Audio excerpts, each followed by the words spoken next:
Welcome to Wisdom of the World. Today I'm going to tell a story about forgiveness, and it's a story from Myanmar, today called Burma, and it's called The Wise Man and His Student, Maung Pauk Kien. And it goes like this. Once upon a time, there was a couple. They had only one son called Maung Pauk Kien. And you know, parents always want the best for their children. So they send them at the appropriate age, maybe when he was about 16, 17, to the best, most famous teacher around. And he lived way down in the jungle somewhere. Pauk set out, met his teacher accepted him as a student, and he started his studies. Now, Pauk turned out to be not really a study head, not really somebody who likes studying. Every time when the teacher had completed a lesson, he would just forget everything. It just was not, that was just not really his thing. And so over the years that became very, very clear. And so one day they both, the teacher and the student, decided that he better go back home. But Pauk had other qualities. He may not have been a study person, but you know, he had a beautiful physique, so to speak, a big guy, strong, and also he was very perceptive. So the teacher knew that and said, okay, Pauk, before you go, I want to give you some more advice. And I guess the teacher was trying to make sure that all those years that he was studying with him were not really totally in vain. So before Pauk set out on the way back, he gave him 3 pieces of advice.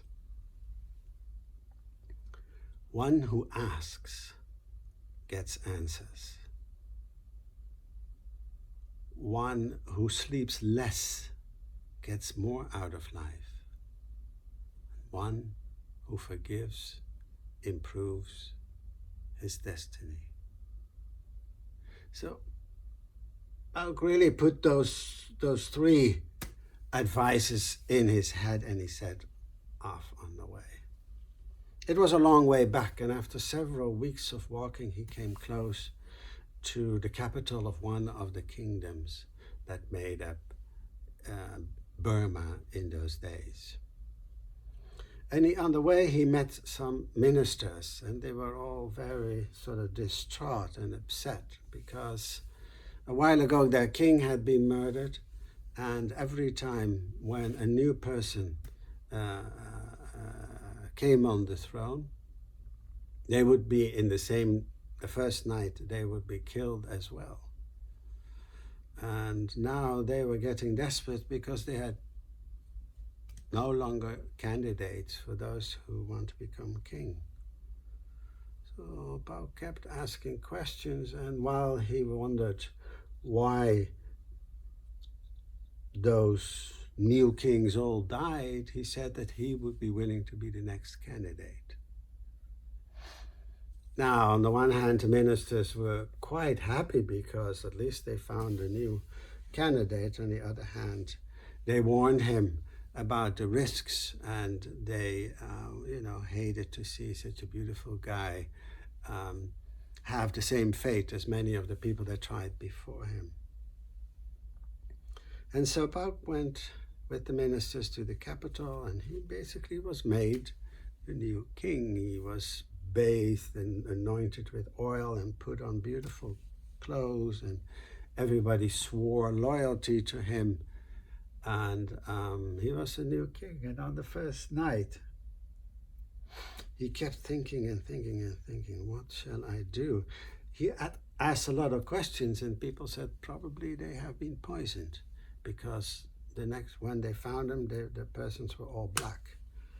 But Pauk had another theory and said, well, what about if it wasn't poison, but if it was, a one or multi-headed, one of those huge monster Nagas who killed the new kings all the time. So he came up with a plan, and he asked for a bunch of banana stalks and a good sword. Once he got that, he put his robes onto the banana stalks and covered him just as if it, looked as if he was sleeping there. The new king was sleeping there. So that's what he did, and he himself hid behind a curtain in the bedroom, one of those big, heavy curtains. He had already practiced the first advice of his teachers about asking questions, because he had found all these things out. And now he was trying to practice the second one, which says, he who sleeps less gets more out of life. So he really fought against falling asleep. And the night was long, and just about when he was ready to give up and just sort of go to sleep in the early hours of the morning, he heard some sort of scraping, some sort of shuffling noise. And it obviously became bigger, and it was clearly that someone or something was coming into the bedroom. So Bao carefully peeked around the corner, and he saw indeed the red eyes of this huge big monster that was wagging its tail and behind him. And as soon as the monster reached the bed, it jumped on it, and it put its claws, deadly claws, into what the monster thought was the king. But the claws sank into that soft banana stalks, but they also got stuck into there. And so at that very moment, Bao jumped out from his hiding place and started to whack away at the monster. And the monster was fighting back, but he didn't have his claws quite ready, so Bao basically was able to kill the monster. And only once the monster was really dead and he had hacked it into pieces, did he go to sleep. And his attendants were very happy. Everybody was very happy the next morning that he was still alive. And they brought the queen the pieces of the monster. And by that time, it was clear that the queen had somehow made up this story with this monster to get rid of the future kings. And she said that the monster had basically attacked her every night as an excuse, because basically when people found out that she was part of, she had made this up, she would be, under the normal rules, would be executed, because basically she had planned and she had actually murdered her ex-husband and the many others that came after that. But then Bao thought of his third lessons about practicing forgiveness, so he forgave her and said that she would not be executed. And she came up with a plan and says, well, if you can solve this riddle, then you don't have to execute me, but if you cannot solve it, then you will be put to death. He was under no obligations to accept this from the queen, but he did. Again, he had a big heart. So she gave him the following riddle. She said, 1,000 coins for the skinning, 1,000 for the skinning, 100 for the sewing, skin for a pillow, and bones for hairpin. That was a riddle.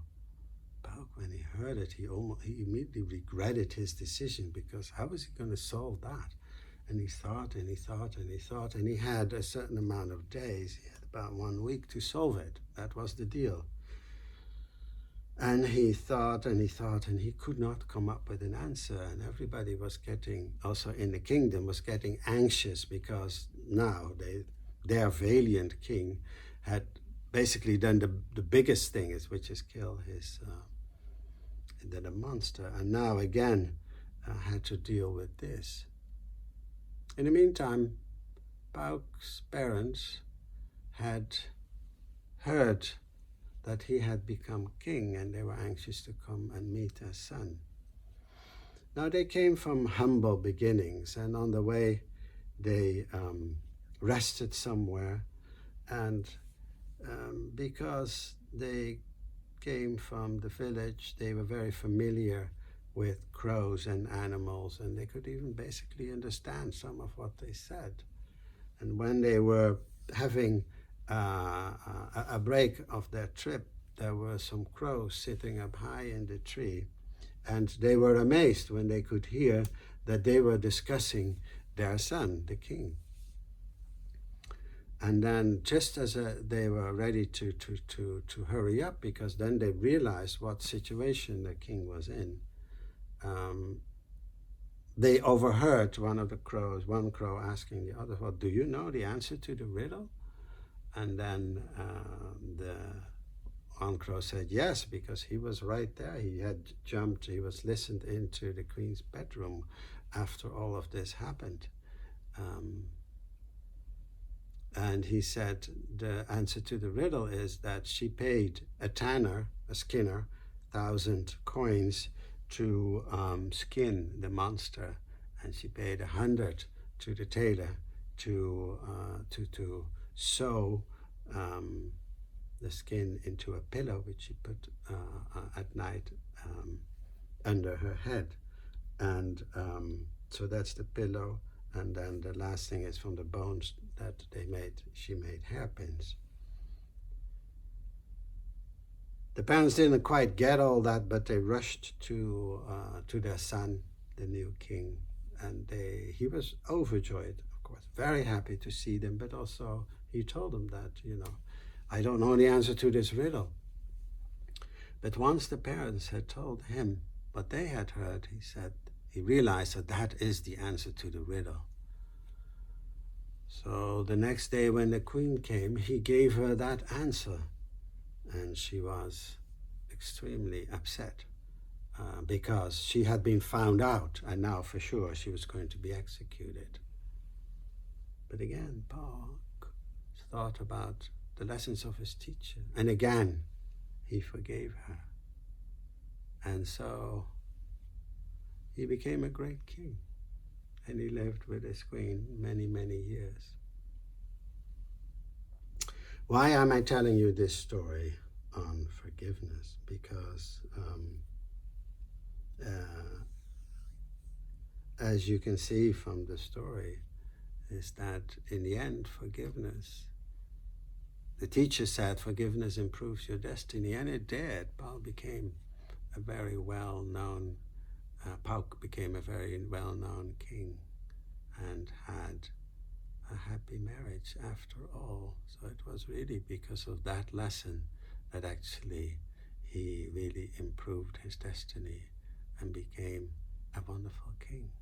So, forgiveness. Way to go. Thank you.